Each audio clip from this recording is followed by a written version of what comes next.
لاہور کی جامع مسجد تقویٰ، جہاں سردیوں میں نمازیوں کو نماز کے بعد قہوے کے ساتھ ڈرائی فوڈ پیش کیے جاتے ہیں اور اسی طرح ابلے ہوئے انڈے اور تلی ہوئی مچھلی بھی فراہم کی جاتی ہے۔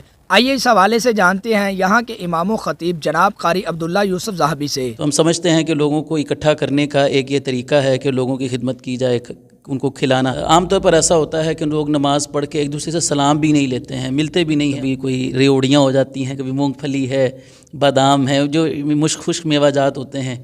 تو آج ماشاءاللہ مچھلی تھی۔ السلام علیکم ناظرین، آپ کا میزبان عابد رحمت آپ کی خدمت میں حاضر ہے اور آپ دیکھ رہے ہیں سوشل سٹوریز۔ ناظرین، آج آپ کو ایک ایسی مسجد دکھانے والے ہیں جہاں ہر روز سردیوں میں باقاعدہ نماز کے بعد قہوے کے ساتھ ڈرائی فوڈ پیش کیے جاتے ہیں یا انڈے پیش کیے جاتے ہیں، حتیٰ کہ مچھلی تک پیش کی جاتی ہے۔ اور یہ خطیب صاحب ہمارے ساتھ موجود ہے جن کی یہ مسجد ہے، جنہوں نے باقاعدہ یہ اہتمام کیا ہے، اور یہ جانیں گے کوشش کرنے سے پہلے مسجد کا کیا حال تھا اور کوشش کرنے کے بعد نمازیوں کی تعداد میں کیا اضافہ ہوا ہے اور اس کے کیا مثبت اثرات مرتب ہوئے ہیں۔ السلام علیکم۔ وعلیکم السلام۔ اچھا قاری صاحب، آپ نے کب سے یہ اہتمام شروع کر رکھا ہے کہ نماز کے بعد قہوہ پیش کرتے ہیں، انڈے پیش کرتے ہیں، مچھلی پیش کرتے ہیں، حتیٰ کہ مونگ پھلی تک آپ پیش کرتے ہیں قہوے کے ساتھ؟ تو یہ کب سے اہتمام جاری ہے؟ جی، یہ گزشتہ تقریباً 3-4 سال سے جاری ہے ہمارے یہاں نمازیوں کی اور انتظامیہ کی کوشش کے ساتھ۔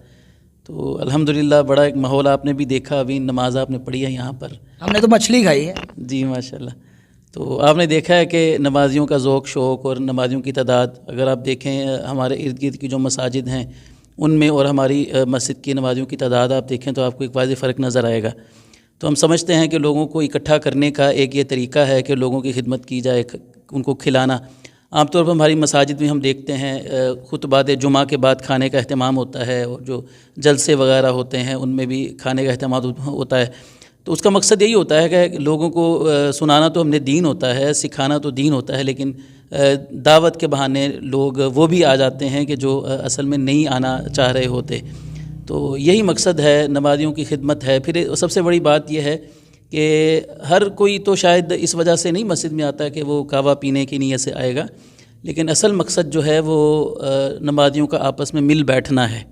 آپ نے دیکھا ابھی کہ یہاں ماشاءاللہ کیسا خوبصورت ماحول بنا ہوا تھا۔ عام طور پر ایسا ہوتا ہے کہ لوگ نماز پڑھ کے ایک دوسرے سے سلام بھی نہیں لیتے ہیں، ملتے بھی نہیں ہیں، اور نماز سلام پھیری سنتیں ادا کی اور سب اپنے اپنے گھروں میں چلے جاتے ہیں۔ تو ابھی آپ نے دیکھا کہ یہاں پر نماز کے بعد سب لوگ آپس میں بیٹھے ہیں، سلام دعا ہوئی ہے، گپ شپ ہوئی ہے۔ تو یہ قہوہ تو سمجھ لیں ایک بہانہ ہے، اصل مقصد تو لوگوں کا آپس میں میل ملاپ کرانا، ایک دوسرے کے دکھ درد شیئر کرنا، اور یہ ہمارا دین بھی ہمیں تعلیم دیتا ہے، مسلمانوں کا آپس میں مل بیٹھنا اور ایک دوسرے کے ساتھ اپنے دکھ درد جو ہے نا وہ بانٹنا۔ تو یہی مقصد ہے۔ تو باقی جب ہم بیٹھتے ہیں پھر لوگ دین کے مسائل بھی پوچھ لیتے ہیں، اسی بہانے ایک دوسرے کے ساتھ بات چیت بھی ہو جاتی ہے۔ قہوے کے ساتھ اور کیا کیا چیز پیش کرتے ہیں آپ؟ قہوے کے ساتھ ساتھ مسجد کی طرف سے تو قہوہ ہی ہوتا ہے، تو پھر نمازیوں کی طرف سے کبھی کوئی چیز لے آتی ہے۔ ابھی پرسوں جو ہیں وہ ہم نے یہاں انڈے ابالے نمازیوں کے لیے، اسی طرح کبھی کوئی ریوڑیاں ہو جاتی ہیں، کبھی مونگ پھلی ہے، بادام ہے، جو خشک میوہ جات ہوتے ہیں۔ تو آج ماشاءاللہ مچھلی تھی، فنگر فش آپ نے کھائی ہے۔ تو اسی طرح مطلب کچھ نہ کچھ قہوے کے ساتھ روزانہ ہوتا ہی ہے۔ اس کا کچھ اثر بھی پڑا ہے نمازیوں پہ کہ نہیں؟ نمازیوں کے اندر تعداد میں بھی شاید فرق پڑا ہو، لیکن زیادہ فرق جو ہے وہ یہی ہمیں خوشی اس بات کی ہے کہ لوگ آپس میں جو مل بیٹھتے ہیں، اور بچے خاص طور پر آپ نے دیکھا کہ وہ بچے شاید جو گھر میں قہوہ جنہوں نے کبھی نہ دیکھا ہو، کیونکہ یہ ایسی چیز ہمارے ہاں اس کا یہاں پنجاب میں رواج نہیں ہے اتنا۔ تو شروع میں بچوں کو جب قہوہ دیا جاتا تھا تو وہ کہتے تھے کہ ہم نے نہیں پینا، کبھی دیکھا نہیں ہے، لیکن ابھی آپ نے دیکھا ماشاءاللہ بچوں کی تعداد کتنی زیادہ تھی اور بڑے شوق کے ساتھ وہ قہوہ پی رہے تھے، اور حالانکہ صحت کے لیے بھی ماشاءاللہ مفید ہے۔ یہ نمازیوں کی کیا رائے ہے، وہ کیا آپ کو مشورے دیتے ہیں کہ اس حوالے سے کیا ہونا چاہیے مزید جیسا کہ میں نے عرض کیا ہے کہ روزانہ کسی نہ کسی چیز کا اضافہ اس میں ہوتا ہے، تبدیلی، کبھی کوئی چیز آ جاتی ہے، کبھی کوئی چیز آ جاتی ہے، اور نمازی کنٹریبیوٹ کرتے ہیں اپنی طرف سے۔ تو اس کو سراہا ہی گیا ہے، ہر کسی نے مطلب جو بھی یہاں آتا ہے تو اس کام کو بڑا خوش ہوتا ہے۔ جو نیا نمازی آتا ہے، کوئی باہر سے کوئی مہمان وغیرہ آئے ہوئے ہوتے ہیں، تو وہ جب آتے ہیں تو اس چیز کو دیکھ کر بڑا خوش ہوتے ہیں اور ہمیں بھی اپریشیٹ کرتے ہیں اس کام کو۔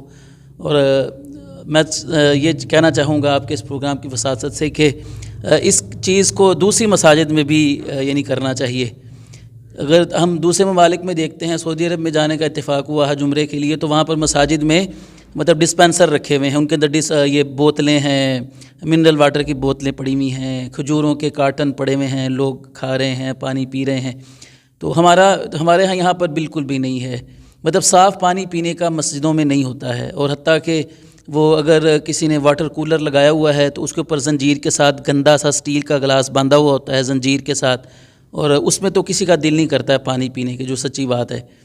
تو یہ ایک چیز ہے کہ مسجدوں کو صاف ستھرا رکھنا اور لوگوں کے کھانے پینے کا یہ تھوڑا بہت جو کم از کم پانی کا کم از کم جو ہے نا وہ صاف ستھرے پانی کا پینے کا گرمیوں میں اور سردیوں میں اگر یہ کعوہ وغیرہ ہو جاتا ہے تو اس کا اہتمام ہونا چاہیے، ہر مسجد میں ہونا چاہیے. یہ ایک بنیادی چیز ہے، مطلب لوگوں کی ضرورت ہے. ناظرین آپ نے یہ سنا ہے، ماشاءاللہ بڑا خوبصورت اہتمام کرتے ہیں، بڑا عمدہ اہتمام کرتے ہیں. اور میرا خیال ہے کہ پاکستان کی شاید یہ واحد مسجد ہوگی. عام طور پہ سعودیہ میں ہوتا ہے کہ وہاں پہ مساجد میں یہ کام ہوتے ہیں، لیکن پاکستان میں بہت قلیل مساجد ایسی ہیں جہاں پہ ایسے اہتمام کیے جاتے ہیں. اور یہ ہم نے واحد مسجد دیکھی ہے جہاں پہ باقاعدہ نماز کے بعد مچھلی بھی کھلائی گئی ہے، اور الحمدللہ ہم کھا چکے ہیں اور ہم اس کی گواہی دیتے ہیں. اگر آپ کو یہ پروگرام اچھا لگا ہے تو لوگوں تک لازمی پہنچائیں تاکہ دیگر مساجد میں بھی ایسا اہتمام کیا جائے، لوگوں تک یہ بات پہنچے، وہاں پہ نمازی زیادہ سے زیادہ ہیں اور دین کی بات زیادہ سے زیادہ پھیلے. تو اسی کے ساتھ اپنے میزبان عابد رحمہ کو اجازت دیجیے اور دیکھتے رہیے سوشل سٹوریز. اللہ نگہبان.